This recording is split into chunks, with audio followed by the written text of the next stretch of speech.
Hey guys, what's going on? So today we have what should be the last part of my CD collection, at last. So yeah, background, we're listening to Liturgy, Dawn of Ash. I've played this in the background in so many videos. Great fucking album, of course, basically Brodigan with Maddie Way on vocals, classic shit.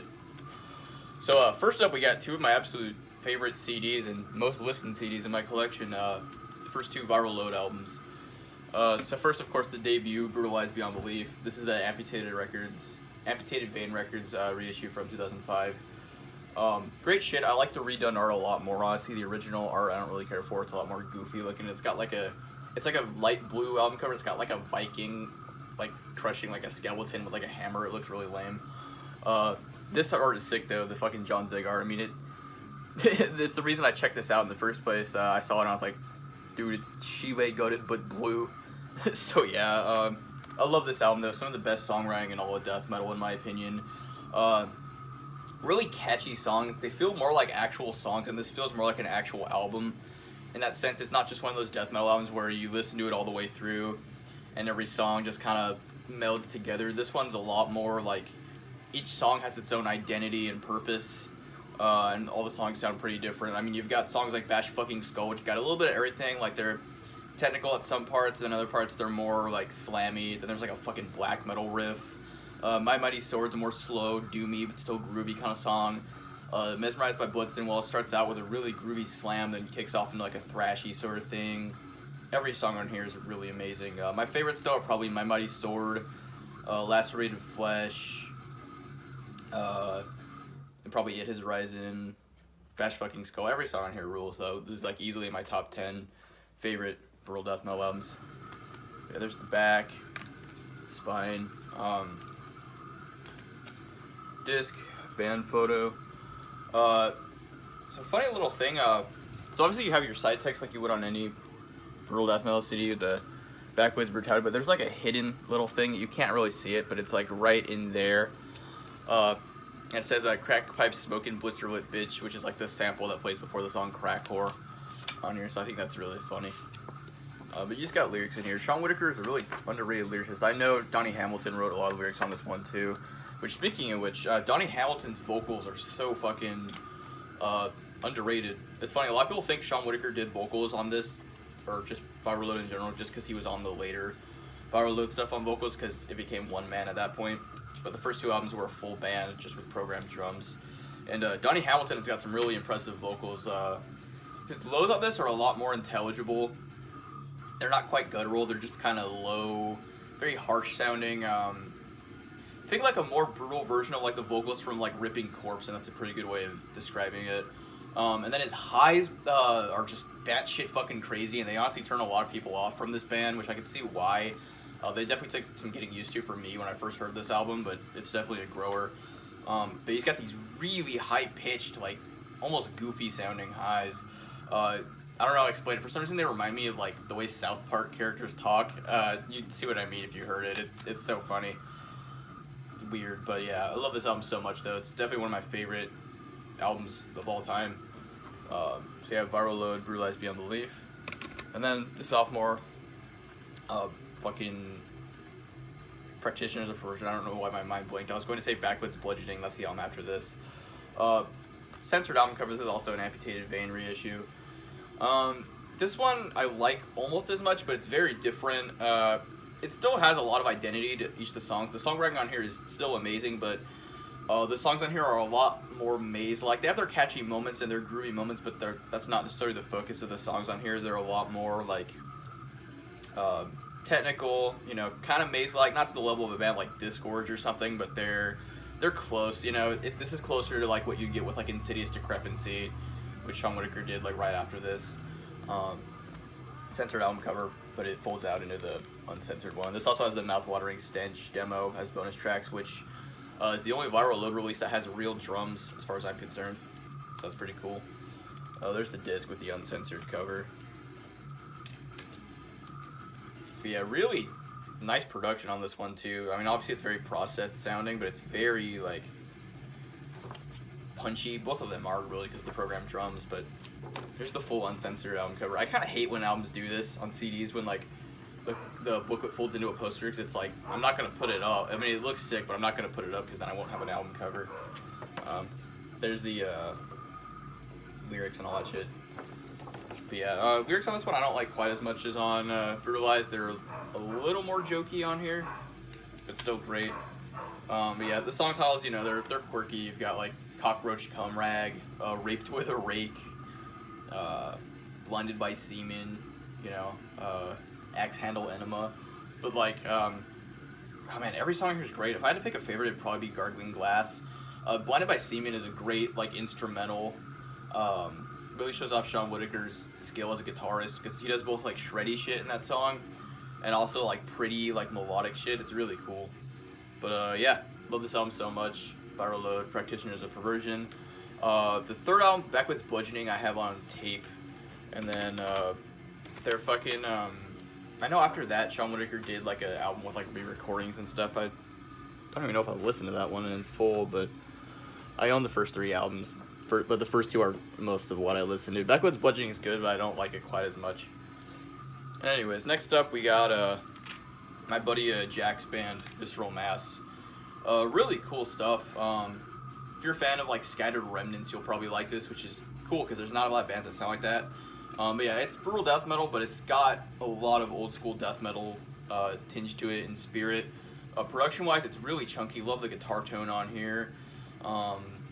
But yeah, just really fun stuff. This was a split release through Maggot Stomp and Severed Records back in 2020, I want to say.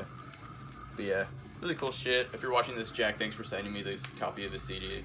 It's really cool of you. Funny little thing in the booklet. They're standing by a tombstone or grave that says Scott. If you guys don't know, Scott's the guy who owns Maggot Stomp, so I think that's a really funny little detail. That was obviously intentional. Lyrics. But yeah, cool shit. If you like old school death metal and brutal death metal, you'll like this, really. It's pretty much a mix of the two. Yeah, Visceral Mass, self-titled. Next up, we got some mid fucking shit that I got for free with like a Discogs order. I think this is when I ordered Dead in Hymns of the Sick. The seller just threw this in for free. This is Vomiting Corpses with Coma, The Spheres of Innocent. This shit is mediocre as all hell, honestly. I've listened to this CD once. It's a compilation with both a full length and a demo. And the demo is longer than the full length, like significantly from what I remember. So this is like a 70, it says on the back 70, yeah, total playing time 76 minutes. And it's so generic. This shit kind of sucks. I never listened to it. It's not like terrible, it's just mediocre fucking death metal. There's some really funny Trey art though. That's like the one saving grace of this CD. Look at that. This shit's so fucking awful and hilarious. But yeah, I don't know, I don't really care about this one. Vomiting Corpses, Coma, Spheres of Innocence, whatever. Next we have some really cool shit from Japan. Vomit Remnants, Supreme Entity. Probably like the most popular brutal death metal band from Japan for good reason. A lot of people compare these guys to Dying Fetus and say they're like a Dying Fetus clone, which I don't really see. They're a similar style of like groovy, late 90s brutal death metal that's not quite slam, but they don't sound a ton like Dying Fetus to me. I don't know. Maybe it's just me, but yeah, this is a really great album though. The drums on here sound programmed, but I think they were just played on a electronic drum kit because they. There's like a drummer credited on here, so that's all I can assume. Another album that's like that is Souls of Fate Crime Syndicate that has real drums, but they sound programmed just because how they're probably recorded on an electronic drum kit. But this is a reissue put out through their label, Macabre Mementos. So it has some like live tracks that kind of sound like shit. It's like bonus tracks, cool band photos. But yeah, this is just really fucking groovy. Yeah, if you like Soils of Fate, Dying Fetus, I guess, Internal Bleeding, that sort of style, Dehumanized, you will like this. Sorry about the background noise, my dog's being fucking annoying. My favorite song is probably Decompose the Structure. Putrefying Dead Flesh is a great album opener. My Blessed Sickness, this is just a really fun album to listen to. I gotta get their EP after this, Indefensible of the Hemets, it's a really good one too. But yeah, Vomit Remnants, Supreme Entity. Next up we got some more modern, or it's not really modern, this came out like 10 years ago. Who am I fucking fooling? but much newer than Vomit Remnants. Kind of slammy sort of stuff. Vulvectomy, post-abortion slut fuck. I mean, not even slammy. This is just straight up fucking slam. I've been on a kick for this band lately. Actually, I like their first album a lot. I need to get that one on CD. I might like it even more than this one. I was just listening to it this morning. But really solid album. This is one of the first slam albums I ever heard back in like early high school when I was getting into this stuff. And it's a good album. It's not the best ever. It's pretty generic, honestly, but it's just done very well. There's a lot of like ripped off Devourment riffs on here and stuff. But it's a fun album to listen to. Gangrenous Testicular Deformity is great. Female Stress Urinary Incontinence. Like the first 2 songs on here are the best. It was put out through Severed Records. I think this came out in like 2011 or 2013 or something. It's got programmed drums, but they're not the most fake sounding programmed drums. You know, offensive as crazy fucking album title. It's so stupid. Band photo. I think these guys are from Italy. But yeah, it's not like my most listened to slam album, honestly. It's very straightforward in the sense that there's not a lot of peaks and valleys to the songs, honestly. Like, there's not a ton of like crazy money riffs on here, which is something you'd want in a slam album normally, but it's just kind of really good background music, if that makes sense. Like, this is just fun to blast while like playing video games or something. You know, it's not the best songwriting ever, but it's just it's a solid, just simple, dumb, fun album to listen to. I don't have much else to say about it. But yeah, Vulvectomy, post-abortion slut fuck. Oh god, now we got some even more fucking, probably the most offensive music I own. I can't show a lot of the artwork for these CDs just because it'll get taken down, but I got the first 2 Waco Jesus albums. If you don't know Waco Jesus, crazy fucking brutal death metal band with a lot of grind influence. Honestly, you could call them a death grind band if you wanted to, from Illinois. Really cool shit, but crazy nasty artwork. Some of the, probably the most disgusting artwork in all of metal. I mean, I can't show it, but I'll tell you guys about it. But I could censor the covers when I show them, but this is their debut, The Destruction of Commercial Scum. Obviously, you could tell what's actually on the cover. Whoa, fuck. Yeah, there's like a chick taking a shit on a dude's face on the bag. It's retarded. This shit is really bad, but really good. I don't want to admit that I like this band as much as I do, because their music is so fun to listen to. Really aggressive and like pissed off sounding. There's definitely a lot of like punk influence in the sense of like it's like really grindy, and it's got some of those like really junky sounding riffs. I could show the disc. I like the disc a lot. I can't show any of the inside of the CD. It's so hard for me to look at it without gagging, dude. Anything involving like shit. Like, I could do gore, and it doesn't bother me that much unless it involves, like, genitals or anything crazy like that. But anything involving scat just makes me want to vomit. It's so nasty. But actually, the inside of the booklet, you know, just lyrics and band photos. The lyrics on here are what you come to expect with song titles like Mass Pussy Obliteration, Fist Fucked, I'll butt plug in your pussy, my fist up your ass. Yeah, this shit's just crazy. And, you know, it's fun to listen to, really. It's just hard to talk about. I'm trying so hard not to look at the inside of the CD, dude, seriously. Yeah, I like this one a lot. It's not my favorite from them, though. It's my second favorite. But yeah, Destruction of Commercial Scum is great. I really like the side text, the "you fucking piece of shit." It's just so, like, insulting. But yeah, crazy album. And their sophomore was my favorite, Filth. Let me censor the cover. It's got, like, a prolapsed anus on the album cover. I can't show the back either, but there's like the logo and song titles. This one is a reissue put out through Severed Records. The first one, Destruction of Commercial Scum, I forgot to mention, that's an OG press put out through United Guttural. Here's the disc. I can't show pretty much anything else in the CD, honestly.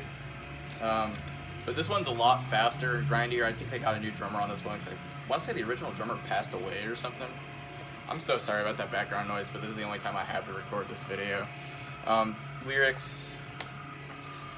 Can't show that. Lyrics, there's just a lot of nudity and just crazy pornography and like, not really gore besides the cover, but it's just really gross shit that would get taken down for like nudity and stuff. The highs on this one are crazy. There's some great songs on here. Like, The Consequence of Your Ignorance, What else? Blinded is probably my favorite song on here. Then you got fucking Blast You in the Face with My Semen, Blast You in the Face with My Fist. Like, I don't think there's a single more misogynistic band in existence than Waco Jesus, dude. What else? Punch You in the Cunt. I mean, it's so dumb, but it's so, like I said, it's so fun to listen to. There's so many times on this album, with the backup vocals, you'll just hear the highs say the phrase "fuck you" like over and over. There's so much of that on here. Like, I gotta listen to this album sometime and just count every time they do that. It's so funny. But yeah, just super pissed off, ultra offensive shit. They definitely don't take themselves seriously. Obviously, they're very tongue-in-cheek. It's just absurd. But yeah, definitely not music for everybody. I mean, fuck. When I first heard this band, it was hard for me to get into them just because I couldn't get past the imagery at first. But the music was so good, I just had to listen to them. But yeah, Waco Jesus, first two albums. I could show the spines. Yeah, awesome albums. Just hard to show on here. Next up, we got some shit I actually really don't like. Like, I wouldn't mind parting ways with this CD at all. Watain, Trident Wolf Eclipse. I got this as a blind buy when I was a dumb 15-year-old because I saw it at a Best Buy and I was like, oh, it's a black metal band at Best Buy, it's so cool, and I bought it and I listened to it like twice and I was like, yeah, this shit's mid. I don't really care about Watain. I think they're lame. They just sound like Dissection without the good parts. I know a lot of people are like die-hard fans of Watain, but they just don't do it for me, man. I just think they're kind of boring. I don't know. Their earlier stuff's a little better, but I don't know. This shit came out in like 2018, I think, and I don't know. Or no, this might have been 2017. I can't remember. No, I think it was like early 2018. I just remember listening to this in like high school a handful of times. But yeah, I don't know. Next up, we got nostalgic shit. I already talked about how I had like a Jack White phase when I was a kid. So I got some White Stripes stuff. I used to have all their albums, but I don't have all of them anymore. I only have like 2 now. But I have their sophomore album, Disc Digital. This one's one of my favorites from them. I think their best is their debut. But yeah, I used to listen to this one a lot in like 4th grade.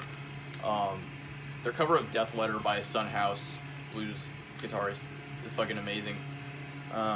Yeah, nostalgic album. I don't listen to it really that much, although I wouldn't mind revisiting it. You know, it's still a good album, I think. I know a lot of people fucking hate them because they've only heard Seven Nation Army, but this band has some genuinely good deep cuts, just good like bluesy and almost kind of punky at times, like garage rock. But yeah, White Stripes, Disc Digital. And then I have like a shitty live album from them. I didn't even listen to this one that much as a kid either. I don't know. I don't really have much to say about this one. It's just a live album, which I don't really like live albums that much for the most part. So yeah, White Stripes. Alright, next up, funny jump from the White Stripes to this band. Disaster, Nocturnal Poisoning. This is another black metal band I used to listen to a lot when I was, I don't know why I say another I used to listen to a lot. I didn't listen to Watain that much. But this is a black metal band I used to listen to a lot when I was younger, when I was like 15. And, you know, it's really good shit, but it's very drawn out, long sort of songs that are very repetitive, and I just really gotta be in the mood for it. Honestly, I haven't listened to the CD in like years, but it is a good album if you're into this sort of style. A lot of people call it Zaster DSBM, and I've never really been able to fully see it to me. It's very dark and depressive, obviously, but it's not as like pretty sounding. It's a lot more bleak and just dark sounding overall. To me, Zaster is more ambient black metal, if you will. Yeah, there's the album cover. There's the bag. This is before he had his logo, which I actually like quite a bit. But yeah, it's the OG logo. I think this is an OG press too, and this is the first album. I think this is probably his best. Like his first 3, I remember, were all pretty good albums. But yeah, I don't have much to say about this because I don't really listen to it anymore. But it is good. A Gate Through Bloodstained Mirrors is a really good song. Black Imperial Blood, the Mutilation cover. In the Hate of Battle. But yeah, cool shit, just not necessarily my thing nowadays. When I want this style of black metal, I usually go for like Leviathan, honestly. That shitty Noise documentary, the one-man metal, there's like one-man metalcore. Not metalcore the genre, one-man metal space core, like, you know, it's that thing. But yeah, I don't know. But yeah, it's cool. I liked it more when I was younger. Disaster. I got a CD that it's in my stack for today. Actually, I got to next up. I got 2 albums from this band, 7 Seconds. They're a melodic hardcore punk band. I don't remember what state they're from, but I think they're from like somewhere like in the Midwest or something. I don't think they're from the East or West Coast. But I have their debut album, The Crew. Really catchy stuff. I was meaning to listen to this for nostalgic. I'm so sorry about that. Nostalgic reasons. I haven't listened to this in a really long time, but it's really catchy, fun, hardcore punk, really melodic. I'm sure if you know who they are, you've heard the song Young Till I Die, which is like their most popular song. They were definitely like a kind of straight edge band, which is pretty apparent in all the lyrics, but they weren't like super into the straight edge thing as far as I'm concerned. It was just like they had a few songs about it. But yeah, really melodic, catchy. Vocals can be kind of annoying to some people, but I enjoy them. But I can see why people don't like them. But yeah, I don't have much to say. Just catchy, fun stuff. Here's Your Warning, Not Just Boys Fun. This Is the Angry Part 2. Trust. Young Till I Die. Yeah, really good album. It has some like bonus live tracks too, which kind of suck, but I don't know. Bonus live tracks are almost always terrible on CDs. I don't know why bands do them because they always sound like shit. But yeah, 7 Seconds, The Crew, and then I have one of their newer albums, Take It Back, Take It On, Take It Over. This one kind of sucks, honestly. I don't know. It's just very. Not really overproduced, but it's very clean. It almost sounds kind of like pop punky at times. I don't know. This one's just very, It sounds very early 2000s. There's one song in here that was pretty okay. I think it's called Our Core. That song's alright. The first song, All Came Undone. I don't know. It's a very meh sort of album. I never listened to it. Even in middle school when I got the CD, I just thought it was kind of eh. But yeah, 7 Seconds, Take It Back, Take It On, Take It Over. And that's it for the CD collection. That's everything I got. But yeah, I hope you guys enjoyed this series. I had fun talking about everything I own. I'm going to get back to doing album reviews and stuff, and obviously I've been doing guitar covers all along, and I'm still going to be doing those. I've got a collection update to do next up. I got a lot of cool shit to show, so I'll probably do that next video. But anyways, yeah, hope you guys enjoyed though. Don't forget to like, comment, and subscribe, and I'll see you guys next time. Bye.